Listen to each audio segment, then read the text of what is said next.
ਸਤਿ ਸ਼੍ਰੀ ਅਕਾਲ, ਸਵਾਗਤ ਹੈ ਸਾਰੇ ਹੀ ਦਰਸ਼ਕਾਂ ਦਾ। ਖਬਰ ਪੜਤਾਲ ਵੇਖ ਰਹੇ ਹੋ ਤੁਸੀਂ ਤੇ ਮੈਂ ਹਾਂ ਗਗਨਦੀਪ ਸਿੰਘ ਲੈ ਕੇ ਹਾਜ਼ਰ ਹਾਂ ਪੰਜਾਬ ਦੇ ਖਾਸ ਮਸਲੇ ਕਿਸਾਨੀ ਅੰਦੋਲਨ ਦੇ ਉੱਤੇ ਖਾਸ ਚਰਚਾ ਕਰਾਂਗੇ ਕਿ ਆਖਿਰਕਾਰ ਅੱਜ ਕਿਸਾਨੀ ਅੰਦੋਲਨ ਦਾ ਦੂਜਾ ਪੜਾਅ ਸ਼ੁਰੂ ਹੋ ਜਾਣਾ, ਕਿਉਂਕਿ ਕੇਂਦਰੀ ਮੰਤਰੀਆਂ ਦੇ ਨਾਲ ਬੈਠਕਾਂ ਤੋਂ ਹੁਣ ਕਿਸਾਨਾਂ ਨੇ ਨਾ ਕਰ ਦਿੱਤੀ ਹੈ ਕਿ ਜੇਕਰ ਯੈਸ ਜਾਂ ਨੋ ਦੇ ਉੱਤੇ ਗੱਲ ਹੋਵੇਗੀ ਤਾਂ ਮੀਟਿੰਗ ਹੋਵੇਗੀ, ਨਹੀਂ ਹੋਵੇਗੀ।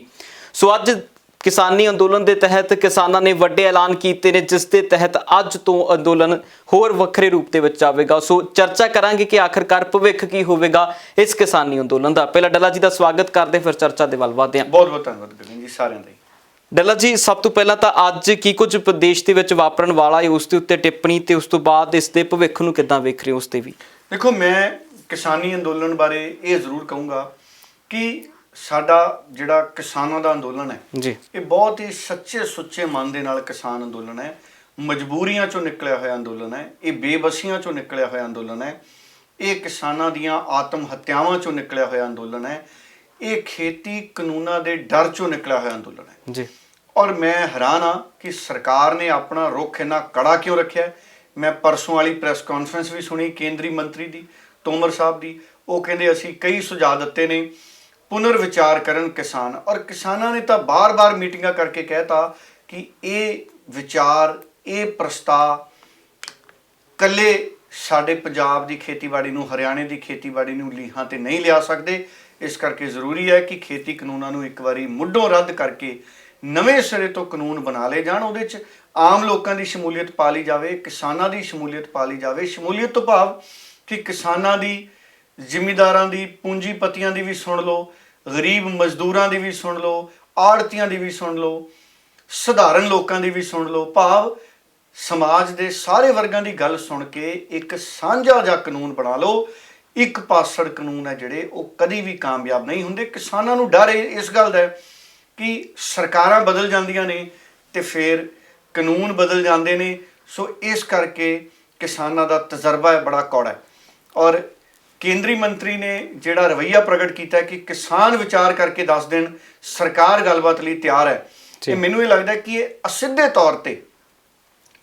ਤੌਰ ਤੇ ਸਰਕਾਰ ਦੇ ਕਹਿਣ ਦਾ ਮਤਲਬ ਇਹ ਹੈ ਕਿ ਅਸੀਂ ਜੋ ਕਰ ਸਕਦੇ ਸੀ ਅਸੀਂ ਕਰਤਾ, ਇਸ ਤੋਂ ਬਾਅਦ ਅਸੀਂ ਕੁਝ ਨਹੀਂ ਕਰ ਸਕਦੇ। ਅਸਿੱਧੇ ਤੌਰ ਤੇ ਇਹਦਾ ਮਤਲਬ ਇਹੀ ਮੰਨਿਆ ਜਾਂਦਾ ਹੈ।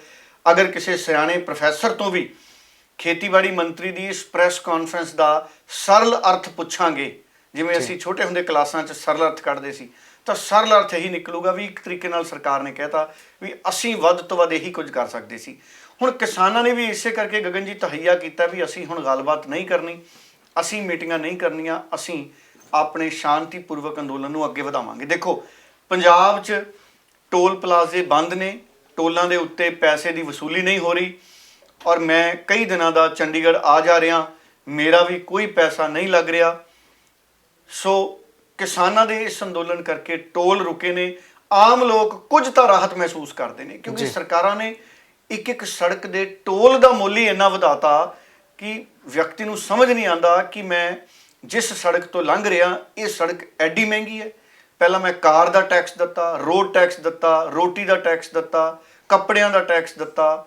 ਸੋ ਇਸ ਕਰਕੇ ਮੈਨੂੰ ਇਹ ਲੱਗਦਾ ਕਿ ਸਰਕਾਰਾਂ ਨੂੰ ਬਹੁਤ ਵਿਉਂਤਬੰਦੀ ਦੇ ਨਾਲ ਇਹ ਕਾਨੂੰਨ ਬਣਾਉਣੇ ਚਾਹੀਦੇ ਸੀ। ਔਰ ਹੁਣ ਜਿਹੜੀ ਤੁਸੀਂ ਗੱਲ ਪੁੱਛੀ ਹੈ ਕਿਸਾਨਾਂ ਦੀ, ਦੇਖੋ ਕਿਸਾਨਾਂ ਨੇ ਕੱਲ ਫੇਰ ਪ੍ਰੈਸ ਕਾਨਫਰੰਸ ਕੀਤੀ ਹੈ। ਵੱਖ-ਵੱਖ ਕਿਸਾਨ ਆਗੂਆਂ ਦੇ ਬਿਆਨ ਵੀ ਪ੍ਰੈਸ ਕਾਨਫਰੰਸ 'ਚ ਆਏ ਨੇ। ਕਿਸਾਨ ਆਗੂਆਂ ਨੇ ਸਪਸ਼ਟ ਕਹਿਤਾ ਕਿ ਸਾਡਾ ਕੀ ਪ੍ਰੋਗਰਾਮ ਹੈ ਜੀ। ਉਹਨਾਂ ਨੇ ਕਹਿ ਦਿੱਤਾ ਗਗਨ ਕਿ ਉਹ ਜੈਪੁਰ ਵਾਲਾ ਜਿਹੜਾ ਦਿੱਲੀ ਵਾਲਾ ਟੋਲ ਬੈਰੀਅਰ ਹੈ, ਟੋਲ ਪਲਾਜ਼ਾ, ਉਹਨੂੰ ਵੀ ਰੋਕਣਗੇ। ਵੱਖ-ਵੱਖ ਥਾਵਾਂ 'ਤੇ ਟੋਲ ਪਲਾਜ਼ੇ ਰੋਕਣਗੇ ਔਰ ਡਿਪਟੀ ਕਮਿਸ਼ਨਰ ਦੇ ਦਫ਼ਤਰਾਂ ਦੇ ਬਾਹਰ ਪ੍ਰੋਟੈਸਟ ਕਰਨਗੇ। ਅਸਲ 'ਚ ਕਿਸਾਨ ਇਹ ਦੱਸਣਾ ਚਾਹੁੰਦੇ ਨੇ ਕਿ ਸਾਡੇ ਕੋਲੇ ਡੈਮੋਕ੍ਰੇਸੀ 'ਚ ਸ਼ਾਂਤੀਪੂਰਵਕ ਤਰੀਕਾ ਇਹ ਹੈ। ਕਿਸਾਨਾਂ ਨੇ ਟੋਲਾਂ ਦੇ ਉੱਤੇ ਨਹੀਂ ਚੜ੍ਹਨਾ, ਉਹਨਾਂ ਨੇ ਤਾਂ ਸ਼ਾਂਤੀਪੂਰਵਕ ਧਰਨਿਆਂ 'ਤੇ ਬਹਿ ਜਾਣਾ ਟੋਲ ਟੈਕਸਾਂ ਦੇ ਬਾਹਰ। ਔਰ ਦੇਖੋ, ਆਮ ਲੋਕ ਨੇ ਜਿਹੜੇ ਉਹ ਵੀ ਟੋਲਾਂ ਤੋਂ ਬਹੁਤ ਪਰੇਸ਼ਾਨ ਨੇ, ਟੋਲ ਬਹੁਤ ਲੱਗਦੇ ਨੇ। ਚੰਡੀਗੜ੍ਹ, ਲੁਧਿਆਣਾ, ਪੰਜਾਬ ਦੇ ਟੋਲ ਜਦੋਂ ਦੇ ਬੰਦ ਹੋਏ ਨੇ ਲੋਕਾਂ ਨੇ ਬੜਾ ਸੁੱਖ ਦਾ ਸਾਹ ਲਿਆ। ਸੋ ਸਰਕਾਰ ਨੂੰ ਇਹ ਸੋਚਣਾ ਚਾਹੀਦਾ ਹੈ ਕਿ ਟੈਕਸਾਂ ਦਾ ਬੋਝ ਲੋਕਾਂ ਤੋਂ ਵੀ ਘਟਾਇਆ ਜਾਵੇ। ਇੰਨੇ ਟੋਲ ਦੀ ਵਸੂਲੀ ਹੈ ਜਿਹੜੀ ਉਹ ਜ਼ਿਆਦਾ ਮੁਨਾਸਿਬ ਨਹੀਂ ਹੈ। ਪਰ ਜਿਹੜਾ ਕਿਸਾਨਾਂ ਦਾ ਅੰਦੋਲਨ ਹੈ, ਮੈਂ ਇਹ ਵੀ ਚਾਹੂੰਗਾ ਕਿ ਇਹ ਸ਼ਾਂਤੀਪੂਰਵਕ ਹੀ ਰਹੇ। ਕਿਸਾਨ ਪੂਰੀ ਰਣਨੀਤੀ ਦੇ ਨਾਲ ਅੰਦੋਲਨ ਕਰਨ। ਕੋਈ ਵੀ ਕਿਸਾਨਾਂ ਦੇ ਅੰਦੋਲਨ ਦੇ ਵਿੱਚ ਗੈਰ ਸਮਾਜਿਕ ਤੱਤ ਘੁਸਪੈਠ ਨਾ ਕਰ ਸਕੇ, ਕਿਉਂਕਿ ਹੁਣ ਇਹ ਜ਼ਰੂਰ ਕੋਸ਼ਿਸ਼ਾਂ ਹੋਣਗੀਆਂ। ਮੈਂ ਬਿਆਨ ਸੁਣ ਰਿਹਾ ਸੀ ਕਈ ਮੰਤਰੀਆਂ ਦੇ, ਜ਼ਰੂਰ ਕੋਸ਼ਿਸ਼ਾਂ ਹੋਣਗੀਆਂ ਕਿ ਕਿਸਾਨਾਂ ਦੇ ਅੰਦੋਲਨ ਨੂੰ ਬਦਨਾਮ ਕੀਤਾ ਜਾਵੇ, ਫਿਰ ਇਹਦੇ 'ਚ ਫੁੱਟ ਪਵਾਈ ਜਾਵੇ ਤੇ ਇਹਨੂੰ ਖਤਮ ਕਰਾਇਆ ਜਾਵੇ। ਜੀ ਤੇ ਡੱਲਾ ਜੀ, ਇਸ ਦੇ ਨਾਲ ਹੀ ਕਈ ਕੇਂਦਰੀ ਮੰਤਰੀ ਨੇ ਭਾਜਪਾ ਦੇ ਬੀਤੇ ਦਿਨ ਤੋਂ ਬਿਆਨ ਸੀ, ਉਹ ਬਿਆਨ ਅਜਿਹੇ ਸੀ ਕਿ ਇਹ ਮਾਓਵਾਦੀਆਂ ਦਾ ਅੰਦੋਲਨ ਹੈ, ਇਹ ਕਹਿ ਦਈਏ ਕਿ ਖਾਲਿਸਤਾਨੀਆਂ ਦਾ ਅੰਦੋਲਨ ਹੈ, ਜਾਂ ਫਿਰ ਇਸ ਅੰਦੋਲਨ ਨੂੰ ਕਦੇ ਵਿਚੋਲੀਆਂ ਦਾ ਅੰਦੋਲਨ ਦੱਸਿਆ ਗਿਆ। ਹੁਣ ਕੇਂਦਰੀ ਮੰਤਰੀ ਦਾ ਨਵਾਂ ਬਿਆਨ ਆ ਗਿਆ, ਉਹ ਮੁਲਕ ਤੋਂ ਬਾਹਰ ਹੀ ਲੈ ਕੇ ਇਹਨੂੰ ਕੜੀ ਚੀਨ ਤੇ ਪਾਕਿਸਤਾਨ ਦੇ ਨਾਲ ਜੋੜੀ ਜਾਂਦੇ ਨੇ। ਅਸਲ 'ਚ ਇਹ ਭਗਤੀ ਹੈ ਇਹਨਾਂ ਮੰਤਰੀਆਂ ਦੀ ਜੀ। ਇਹ ਮੰਤਰੀਆਂ ਨੂੰ ਇਹ ਲੱਗਦਾ ਹੈ ਕਿ ਕਿਸਾਨ ਜਿਹੜਾ ਇਹ ਵਿਰੋਧ ਕਰ ਰਹੇ ਨੇ, ਇਹ ਮੋਦੀ ਸਾਹਿਬ ਦੇ ਬਣਾਏ ਕਾਨੂੰਨ ਦਾ ਵਿਰੋਧ ਕਰ ਰਹੇ ਨੇ। ਜੀ। ਸੋ ਇਹ ਸਾਰੇ ਜਿਹੜੇ ਮੰਤਰੀ ਨੇ, ਇਹ ਪ੍ਰਧਾਨ ਮੰਤਰੀ ਸਾਹਿਬ ਨੂੰ ਖੁਸ਼ ਕਰਨ ਲਈ ਵੀ ਕਦੀ-ਕਦੀ ਬਿਆਨ ਦੇ ਦਿੰਦੇ ਨੇ ਵੀ ਮੋਦੀ ਸਾਹਿਬ ਸਾਡਾ ਬਿਆਨ ਪੜ੍ਹ ਲੈਣ ਤੇ ਮੋਦੀ ਸਾਹਿਬ ਦੀ ਡਾਇਰੀ 'ਚ ਲਿਖਿਆ ਜਾਵੇ ਕਿ ਇਹ ਮੰਤਰੀ ਮੇਰਾ ਬਹੁਤ ਹਮਾਇਤੀ ਹੈ। ਜੀ। ਸੋ ਇਸ ਕਰਕੇ ਜਿਹੜਾ ਇਹ ਮੰਤਰੀ ਕਹਿ ਰਿਹਾ ਕਿ ਇਹਦੇ ਪਿੱਛੇ ਪਾਕਿਸਤਾਨ ਦੀ ਫੰਡਿੰਗ ਹੈ, ਇਹਦੇ ਪਿੱਛੇ ਚੀਨ ਦੀ ਫੰਡਿੰਗ ਹੈ, ਸੋ ਇਹ ਮੰਤਰੀ ਜਦੋਂ ਇਹੋ ਜਿਹੇ ਬਿਆਨ ਦਿੰਦੇ ਨੇ ਨਾ ਜੀ, ਜਿੱਥੋਂ ਇਹਨਾਂ ਨੂੰ ਪਤਾ ਲੱਗੇ ਵੀ ਚੀਨ 'ਚੋਂ ਕਿਹਦੇ ਖਾਤੇ 'ਚ ਪੈਸਾ ਗਿਆ, ਇਹੋ ਜਿਹੇ ਮੰਤਰੀ ਨੂੰ ਚਾਹੀਦਾ ਹੈ ਕਿ ਉਹਨੂੰ ਟਵਿੱਟਰ ਤੇ ਖਾਤੇ ਨੂੰ ਪੋਸਟ ਕਰਿਆ ਕਰਨ। ਜੀ। ਸੋ ਅਜਿਹੇ ਬਿਆਨ ਨਹੀਂ ਦੇਣੇ ਚਾਹੀਦੇ। ਮੰਤਰੀ ਬੜੇ ਜ਼ਿੰਮੇਦਾਰ ਅਹੁਦੇ ਤੇ ਹੁੰਦੇ ਨੇ, ਸਰਕਾਰ ਦੇ ਮੰਤਰੀ। ਇਹਦਾ ਮਤਲਬ ਹੈ ਕਿ ਸਰਕਾਰ ਫੇਲ ਹੈ। ਜੀ। ਜੇ ਪੰਜਾਬ ਦੇ ਅੰਦੋਲਨ 'ਚ ਚੀਨ ਤੇ ਪਾਕਿਸਤਾਨ ਫੰਡਿੰਗ ਕਰ ਗਿਆ, ਫਿਰ ਤਾਂ ਫੇਲ ਹੈ ਸਰਕਾਰ ਤੁਹਾਡੀ। ਜੀ। ਹੈ ਮੰਤਰੀ ਸਾਹਿਬ, ਜਿਹੜੇ ਮੰਤਰੀ ਨੇ ਬਿਆਨ ਦਿੱਤਾ ਹੈ, ਫਿਰ ਤਾਂ ਉਹ ਮੰਤਰੀ ਜੀ ਤੁਹਾਡੀ ਸਰਕਾਰ ਫੇਲ ਹੈ ਵੀ ਜੇ ਤੁਹਾਡੇ ਹੁੰਦੇ ਚੀਨ ਤੇ ਪਾਕਿਸਤਾਨ ਹੀ ਫੰਡਿੰਗ ਕਰੀ ਜਾਂਦਾ। ਦੱਸੋ, ਅਸੀਂ ਇਹੋ ਜਿਹੀ ਸਰਕਾਰ ਚੁਣੀ ਹੈ ਜਿਹਦੇ ਤੋਂ ਇਹੀ ਨਹੀਂ ਸਾਂਭ ਹੁੰਦਾ ਵੀ ਸਾਡੇ ਮੁਲਕ 'ਚ ਫੰਡਿੰਗ ਨਾ ਹੋਵੇ। ਅਸੀਂ ਕਿੱਥੇ ਚਾਹੁੰਦੇ ਹਾਂ ਚੀਨ ਤੋਂ ਫੰਡਿੰਗ ਹੋਵੇ, ਪਾਕਿਸਤਾਨ ਤੋਂ ਫੰਡਿੰਗ ਹੋਵੇ। ਸੋ ਇਹ ਤੁਹਾਡਾ ਫੇਲਿਅਰ ਹੈ। ਫਿਰ ਇਹਦਾ ਮਤਲਬ ਹੈ ਰਾਹੁਲ ਗਾਂਧੀ ਜਿਹੜਾ ਵਾਰੀ-ਵਾਰੀ ਬਿਆਨ ਦਿੰਦਾ ਹੈ ਕਿ ਚੀਨ ਦੇ ਮਾਮਲੇ 'ਚ ਤੁਹਾਡੀ ਸਰਕਾਰ ਕਮਜ਼ੋਰ ਹੈ, ਜੇ ਚੀਨ ਫੰਡਿੰਗ ਕਰ ਗਿਆ ਕਿਸਾਨਾਂ ਨੂੰ, ਪਾਕਿਸਤਾਨ ਪੈਸਾ ਦੇ ਗਿਆ ਕਿਸਾਨਾਂ ਨੂੰ, ਤੇ ਫਿਰ ਤਾਂ ਮੰਤਰੀਆਂ ਦੇ ਅਸਤੀਫੇ ਹੋਣੇ ਚਾਹੀਦੇ ਗਗਨ ਜੀ। ਬਿਲਕੁਲ। ਇਹੋ ਜਿਹੀ ਸਰਕਾਰ ਸਾਨੂੰ ਥੋੜੀ ਚਾਹੀਦੀ ਹੈ ਜਿਹੜੀ ਸਰਕਾਰ ਦੇ ਰਾਜ 'ਚ ਚੀਨ ਤੇ ਪਾਕਿਸਤਾਨ ਹੀ ਸਾਡੇ ਅੰਦੋਲਨਾਂ 'ਚ ਪੈਸਾ ਲਾ ਜੇ। ਹਾਂ, ਜਿਹੜੇ ਸਾਡੇ ਪੰਜਾਬੀ ਨੇ ਦੁਨੀਆ ਭਰ 'ਚ ਬੈਠੇ ਨੇ, ਉਹ ਉਦੋਂ ਵੀ ਫੰਡ ਭੇਜਦੇ ਨੇ ਮੰਤਰੀ ਸਾਹਿਬ। ਜਦੋਂ ਗੁਜਰਾਤ 'ਚ ਭੁਚਾਲ ਆਇਆ ਸੀ, ਉਦੋਂ ਵੀ ਫੰਡ ਭੇਜਿਆ ਪੰਜਾਬੀਆਂ ਨੇ ਕੈਨੇਡਾ ਅਮਰੀਕਾ ਤੋਂ। ਕਦੀ ਖਾਤੇ ਕਢਾ ਕੇ ਚੈੱਕ ਕਰਿਓ। ਜੀ। ਜਦੋਂ ਦਿੱਲੀ 'ਚ ਕਦੀ ਤਬਾਹੀ ਮੱਚੀ ਹੈ, ਮੁਲਕ 'ਚ ਕਦੀ ਜ਼ਰੂਰਤ ਪਈ ਹੈ, ਉਦੋਂ ਵੀ ਫੰਡ ਭੇਜਿਆ ਕੈਨੇਡਾ ਅਮਰੀਕਾ ਵਾਲੇ ਬੈਠਿਆਂ ਨੇ। ਪੰਜਾਬ 'ਚ ਕਦੀ ਵਿਪਤਾ ਪਈ ਹੈ, ਉਦੋਂ ਵੀ ਫੰਡ ਭੇਜਦੇ ਨੇ। ਔਰ ਦੇਖੋ, ਆ ਮਹਾਮਾਰੀ ਆਈ ਸੀ ਕਿੱਡੀ, ਦਿੱਲੀ ਤੋਂ ਹਜ਼ਾਰਾਂ ਲੋਕ ਪੈਦਲ ਯੂਪੀ 'ਚ ਗਏ। ਮੁੰਬਈ 'ਚ ਕਿੰਨੇ ਲੋਕ ਕੋਵਿਡ ਨਾਲ ਪੋਜ਼ਿਟਿਵ ਹੋਏ, ਉਦੋਂ ਵੀ ਵਿਦੇਸ਼ਾਂ 'ਚ ਬੈਠੇ ਪੰਜਾਬੀਆਂ ਨੇ ਫੰਡ ਭੇਜਿਆ। ਜੀ। ਸਾਡੇ ਗੁਰਦੁਆਰਾ ਸਾਹਿਬਾਨਾਂ ਦੇ ਵਿੱਚੋਂ ਲੰਗਰ ਬਣ ਲੋਕਾਂ ਨੂੰ ਵੰਡਿਆ ਗਿਆ। ਸਰਕਾਰ ਨੇ ਨਹੀਂ ਕੜੀ ਚੌਲ ਭੇਜਿਆ ਲੋਕਾਂ ਨੂੰ, ਸਰਕਾਰ ਨੇ ਨਹੀਂ ਪ੍ਰਸ਼ਾਦੇ ਦਿੱਤੇ, ਹੈ ਜੀ। ਸਰਕਾਰ ਨੇ ਕੋਈ ਇਸ ਤਰੀਕੇ ਨਾਲ ਖਵਾਇਆ ਜੀ ਕਿਸੇ ਨੂੰ? ਬਿਲਕੁਲ ਨਹੀਂ। ਕੱਚਾ ਰਾਸ਼ਨ ਪੈਕ ਹੋ ਕੇ ਜੇ ਕਿਤੇ ਖਵਾਇਆ ਹੋਇਆ ਦੱਸ ਦਿਓ। ਹਾਂ, ਕੱਚਾ ਰਾਸ਼ਨ ਜ਼ਰੂਰ ਭੇਜਿਆ, ਉਹ ਵੀ ਲੋਕਾਂ ਦੇ ਪੈਸੇ ਦਾ ਨਾ। ਉਹ ਮੰਤਰੀਆਂ ਨੇ ਕਿਹੜਾ ਜੇਬ 'ਚੋਂ ਪਾਤੇ ਜੀ ਪੈਸੇ। ਬਿਲਕੁਲ। ਮਾੜੀ ਮੋਟੀ ਕਿਸੇ ਨੇ ਤਨਖਾਹ ਛੱਡਤੀ ਹੋਣੀ ਹੈ। ਇਹੋ ਜਿਹੇ ਚੰਗੇ ਵੀ ਹੁੰਦੇ ਨੇ ਮੰਤਰੀ, ਸਾਰੇ ਮੰਤਰੀ ਇਹੋ ਜਿਹੇ ਨਹੀਂ ਹੁੰਦੇ ਜਿਹੜੇ ਮੈਂ ਕਹੂੰਗਾ ਕਿ ਅਜਿਹੇ ਬਿਆਨ ਦਿੰਦੇ ਨੇ ਜਿਨ੍ਹਾਂ ਨਾਲ ਲੋਕਾਂ ਦੇ ਮਨ ਤੇ ਸੱਟ ਵੱਜਦੀ ਹੈ। ਸੋ ਇਸ ਮੰਤਰੀ ਦੇ ਬਿਆਨ ਨਾਲ ਮਨ ਤੇ ਬੜੀ ਸੱਟ ਵੱਜੀ ਹੈ ਕਿਸਾਨਾਂ ਦੇ ਵੀ। ਅਜਿਹੇ ਬਿਆਨ ਨਹੀਂ ਦੇਣੇ ਚਾਹੀਦੇ। ਆਪਾਂ ਉਸ ਮੁਲਕ 'ਚ ਬੈਠੇ ਹਾਂ ਜਿਸ ਮੁਲਕ ਦੀ ਸ਼ਾਂਤੀ ਲਈ, ਜਿਸ ਮੁਲਕ ਦੀ ਤਰੱਕੀ ਲਈ, ਜਿਸ ਮੁਲਕ ਦੀ ਏਕਤਾ ਤੇ ਅਖੰਡਤਾ ਦੇ ਲਈ ਪੰਜਾਬੀਆਂ ਨੇ ਵੀ ਸਭ ਤੋਂ ਵੱਧ ਕੁਰਬਾਨੀਆਂ ਦਿੱਤੀਆਂ ਨੇ। ਜੀ। ਸੋ ਇਸ ਕਰਕੇ ਇਹ ਕਹਿ ਦੇਣਾ ਕਿ ਪਾਕਿਸਤਾਨ ਤੇ ਚੀਨ ਇਸ ਅੰਦੋਲਨ ਨੂੰ ਫੰਡ ਕਰ ਰਿਹਾ ਕਿਸਾਨਾਂ ਦੇ, ਇਹ ਮੈਨੂੰ ਲੱਗਦਾ ਹੈ ਕਿ ਇਹ ਕਿਸਾਨਾਂ ਦੇ ਲਈ ਨਾ ਪੱਖੀ ਬਿਆਨ ਮੰਤਰੀ ਨੇ ਦਿੱਤਾ। ਮੋਦੀ ਸਾਹਿਬ ਨੂੰ ਚਾਹੀਦਾ ਹੈ ਕਿ ਸ਼ਾਮ ਤੱਕ ਅਜਿਹੇ ਮੰਤਰੀ ਦੀ ਰਿਪੋਰਟ ਤਲਬ ਕਰ ਲਈ ਜਾਵੇ, ਜਾਂ ਅਜਿਹੇ ਮੰਤਰੀ ਦੀ ਫੀਤੀ ਲਾ ਕੇ ਉਹਨਾਂ ਨੂੰ ਸਿਰਫ ਸਧਾਰਨ ਮੈਂਬਰ ਪਾਰਲੀਮੈਂਟ ਰਹਿਣ ਦਿੱਤਾ ਜਾਵੇ। ਜੀ।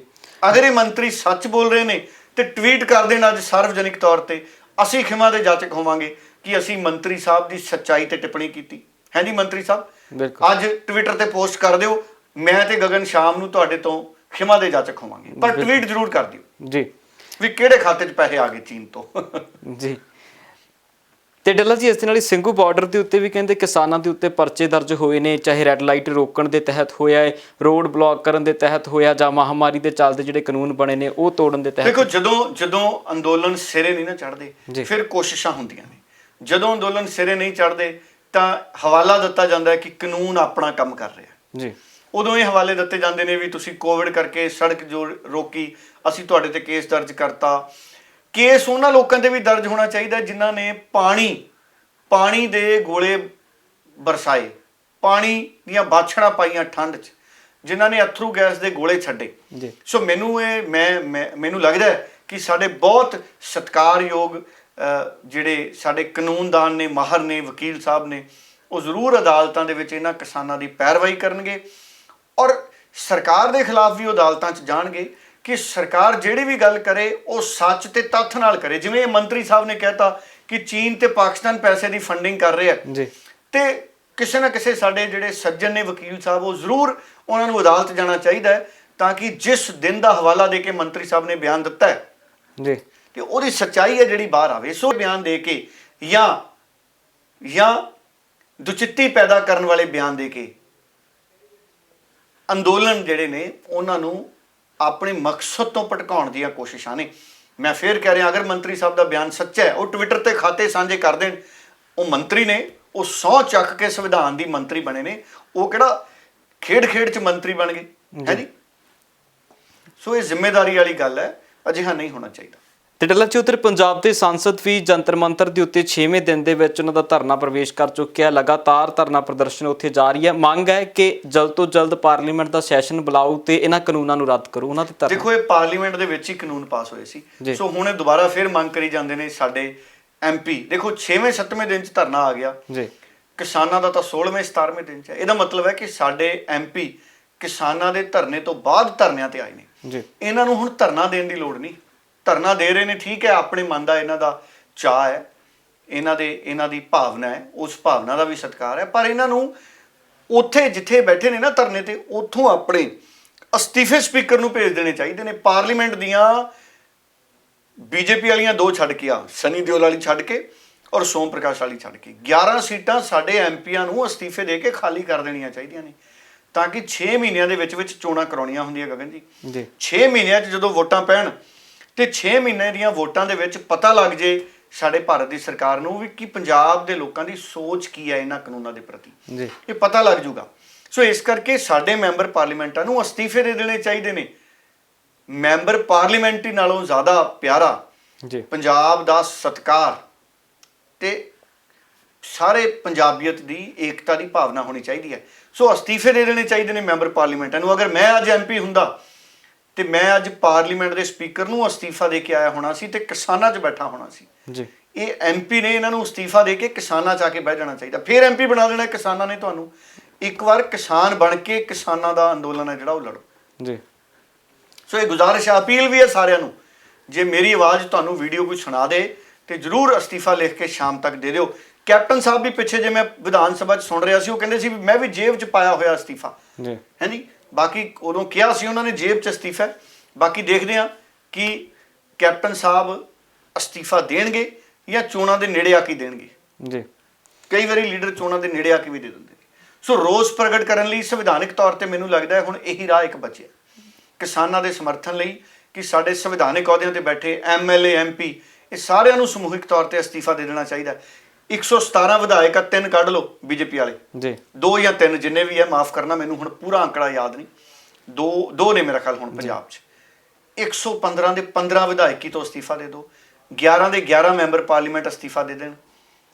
ਪੂਰੇ ਦੇਸ਼ 'ਚ ਫੇਰ ਸੁਨੇਹਾ ਜਾਊਗਾ ਕਿ ਕਿਸਾਨਾਂ ਦੇ ਨਾਲ ਖੜੀਆਂ ਸਾਡੇ ਚੁਣੇ ਹੋਏ ਲੋਕਾਂ ਦੇ ਨੁਮਾਇੰਦੇ ਜੀ।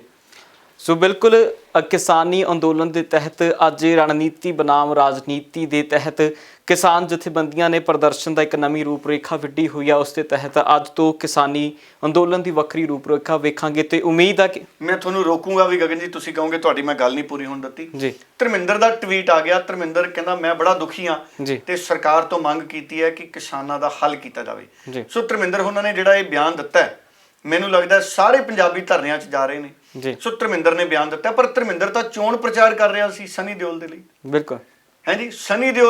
ਸਨੀ ਦਿਓਲ ਨੇ ਮਿੱਠਾ ਜਿਹਾ ਬਿਆਨ ਦਿੱਤਾ ਕੁਝ ਦਿਨ ਪਹਿਲਾਂ ਵੀ ਮੈਂ ਸਰਕਾਰ ਨਾਲ ਵੀ ਹਾਂ, ਕਿਸਾਨਾਂ ਨਾਲ ਵੀ ਹਾਂ। ਇੱਕ ਪਾਸੜ ਕਰਨਾ ਪਊਗਾ। ਸਰਕਾਰ ਨਾਲ ਤਾਂ ਅਸੀਂ ਵੀ ਹਾਂ, ਦੇਸ਼ ਨਾਲ ਤਾਂ ਅਸੀਂ ਵੀ ਹਾਂ, ਪਰ ਇਹ ਅੰਦੋਲਨ ਹੈ ਜਿਹੜਾ ਇਹ ਪੰਜਾਬ ਦੀ ਕਿਸਾਨੀ ਦੇ ਹੱਕ 'ਚ ਹੈ ਜੀ। ਸੋ ਧਰਮਿੰਦਰ ਨੂੰ ਇਹ ਟਵੀਟ ਕਰਨ ਦੀ ਬਜਾਏ ਸਨੀ ਦਿਓਲ ਤੋਂ ਅਸਤੀਫਾ ਦਵਾ ਕੇ ਮੋਦੀ ਸਾਹਿਬ ਨੂੰ ਭਜਵਾਉਣਾ ਚਾਹੀਦਾ ਸੀ। ਸੋ ਅਗਰ ਸਨੀ ਦਿਓਲ ਅਸਤੀਫਾ ਦੇ ਜਾਂਦਾ, ਧਰਮਿੰਦਰ ਅਸਤੀਫਾ ਦੇ ਜਾਂਦਾ, ਹੈ ਜੀ, ਕਿੱਡੀ ਤਾਕਤ ਮਿਲਣੀ ਸੀ ਇਸ ਕਿਸਾਨ ਅੰਦੋਲਨ ਨੂੰ। ਸੋ ਇਕੱਲੇ ਟਵੀਟਾਂ ਦੇ ਨਾਲ ਕਿਸਾਨਾਂ ਦਾ ਸਮਰਥਨ ਨਹੀਂ ਹੁੰਦਾ। ਧਰਮਿੰਦਰ ਜੀ, ਤੁਸੀਂ ਤਾਂ ਕਹਿੰਦੇ ਸੀ ਸਨੀ ਦਿਓਲ ਕੋਠੀ ਲੈ ਕੇ ਰਹੂਗਾ ਗੁਰਦਾਸਪੁਰ 'ਚ ਜੀ, ਹੈ ਜੀ। ਉਹਨੂੰ ਤਾਂ ਆਏ ਨੂੰ ਹੀ ਮੇਰਾ ਖਿਆਲ ਲੰਮਾ ਸਮਾਂ ਹੋ ਗਿਆ ਸਨੀ ਦਿਓਲ ਨੂੰ। ਖੈਰ ਹੁਣ ਜਦੋਂ ਸਨੀ ਦਿਓਲ ਆਇਆ ਤੇ ਗੁਰਦਾਸਪੁਰ ਵਾਲਿਆਂ ਨੇ ਖੁਸ਼ ਬੜਾ ਹੋਣਾ ਬਿਲਕੁਲ ਬੜੇ ਖੁਸ਼ ਹੋਣਗੇ ਗੁਰਦਾਸਪੁਰ ਵਾਲੇ, ਕਿਉਂਕਿ ਟੀਵੀ 'ਚ ਤਾਂ ਜਾਂ ਫਿਲਮਾਂ 'ਚ ਤਾਂ ਉਹ ਟਿਕਟ ਲੈ ਕੇ ਦੇਖਣਾ ਪੈਂਦਾ ਸਨੀ ਦਿਓਲ। ਜੀ ਹੁਣ ਉੱਥੇ ਤਾਂ ਮੁਫਤ 'ਚ ਸਨੀ ਦਿਓਲ ਦੇ ਦਰਸ਼ਨ ਹੋਣਗੇ, ਲੋਕ ਖੁਸ਼ ਹੋਣਗੇ ਵੀ ਸਨੀ ਦਿਓਲ ਦੇਖਿਆ। ਬਿਲਕੁਲ। ਸੋ ਉਮੀਦ ਹੈ ਕਿ ਧਰਮਿੰਦਰ ਹੋਣਾ ਦਾ ਇਹ ਟਵੀਟ ਡਿਲੀਟ ਨਹੀਂ ਹੋਗਾ, ਕਿਉਂਕਿ ਹਫਤਾ ਪਹਿਲਾਂ ਧਰਮਿੰਦਰ ਹੋਣਾ ਨੇ ਟਵੀਟ ਕੀਤਾ ਤੇ ਬੜੀ ਤਕਰੀਬਨ ਜ਼ਿੰਮੇਵਾਰੀ ਹੈ ਧਰਮਿੰਦਰ ਤੋਂ। ਦੇਖੋ ਧਰਮਿੰਦਰ ਨੂੰ ਕਿੰਨੀ ਮੁਹੱਬਤ ਹੈ ਸਾਡੀ ਸਾਰਿਆਂ ਦੀ, ਸਨੀ ਦਿਓਲ ਨਾਲ ਵੀ ਕਿੰਨੀ ਮੁਹੱਬਤ ਜੀ। ਹੈ। ਅੱਖਾਂ ਬੰਦ ਕਰਕੇ ਲੋਕਾਂ ਨੇ ਵੋਟਾਂ ਪਾਈਆਂ ਉੱਥੇ, ਸਿਰਫ ਮਸ਼ੀਨ ਦੇਖਣ ਜੋਗੀ ਅੱਖ ਖੋਲੀ ਜੀ ਕਿ ਅਸੀਂ ਫੁੱਲ ਤੇ ਵੋਟ ਪਾਣੀ ਹੈ ਸਨੀ ਦਿਓਲ ਨੂੰ। ਜੀ ਸੋ ਕਿੰਨੀ ਮੁਹੱਬਤ ਹੈ ਲੋਕਾਂ ਨੂੰ ਧਰਮਿੰਦਰ ਨਾਲ, ਸਨੀ ਦਿਓਲ ਨਾਲ, ਗੁਰਦਾਸਪੁਰ ਨਾਲ, ਗੁਰਦਾਸ ਮਾਨ ਨਾਲ। ਜੀ ਸੋ ਧਰਮਿੰਦਰ ਤੇ ਸਨੀ ਦਿਓਲ ਦਾ ਅਸਤੀਫਾ ਹੋ ਜੇ ਤੇ ਕਿਸਾਨਾਂ ਦੀ ਗੱਲ ਹੈ ਜਿਹੜੀ ਉਹ ਮੁਲਕ 'ਚ ਬੁਲੰਦ ਹੋਊਗੀ ਵੀ ਹਾਂ ਸਾਡੇ ਕਿਸਾਨ ਸਹੀ ਹੈ। ਧਰਮਿੰਦਰ ਉਹਨਾਂ ਨੂੰ ਚਾਹੀਦਾ ਕਿ ਉਹ ਸਨੀ ਦਿਓਲ ਨੂੰ ਪ੍ਰੇਰਿਤ ਕਰਨ ਅਸਤੀਫੇ ਦੇ ਲਈ। ਜੀ ਸੋ ਬਿਲਕੁਲ ਅੱਜ ਦੀਆਂ ਖਬਰਾਂ ਦੇ ਉੱਤੇ ਵੀ ਨਜ਼ਰਾਂ ਰੱਖਾਂਗੇ, ਕਿਉਂਕਿ ਕਿਸਾਨੀ ਅੰਦੋਲਨ ਦੇ ਤਹਿਤ ਨਵੀਂ ਰੂਪਰੇਖਾ ਤੇ ਨਜ਼ਰ ਬਣਾਈ ਰੱਖਣ ਦੀ ਲੋੜ ਵੀ ਹੈ। ਸੋ ਅਗਲੇ ਪ੍ਰੋਗਰਾਮ ਦੇ ਵਿੱਚ ਚਰਚਾ ਕਰਾਂਗੇ ਕਿ ਆਖਰਕਾਰ ਕਿਸਾਨੀ ਅੰਦੋਲਨ ਕਿੱਧਰ ਨੂੰ ਜਾ ਰਿਹਾ। ਸੋ ਡੱਲਾ ਸਾਹਿਬ ਬਹੁਤ ਬਹੁਤ ਧੰਨਵਾਦ ਚਰਚਾ ਦੇ ਵਿੱਚ ਆਉਣ ਦੇ ਲਈ। ਬਹੁਤ ਧੰਨਵਾਦ ਜੀ, ਸਾਰਿਆਂ ਦੇ ਬਹੁਤ ਬਹੁਤ ਧੰਨਵਾਦ। ਆਸ ਕਰਦੇ ਹਾਂ ਕਿ ਰੱਬ ਜਲਦੀ ਸੁਣੇ ਤੇ ਕਿਸਾਨੀ ਅੰਦੋਲਨ ਜਲਦ ਮੁੱਕੇ ਤੇ ਸਾਡੀ ਸਰਕਾਰ ਤੇ ਕਿਸਾਨਾਂ ਦੇ ਵਿੱਚ ਮਸਲੇ ਦਾ ਹੱਲ ਸ਼ਾਂਤੀਪੂਰਵਕ ਅਤੇ ਮੁਹੱਬਤ ਨਾਲ ਨਿਬੜੇ। ਜੀ ਬਹੁਤ ਬਹੁਤ ਧੰਨਵਾਦ।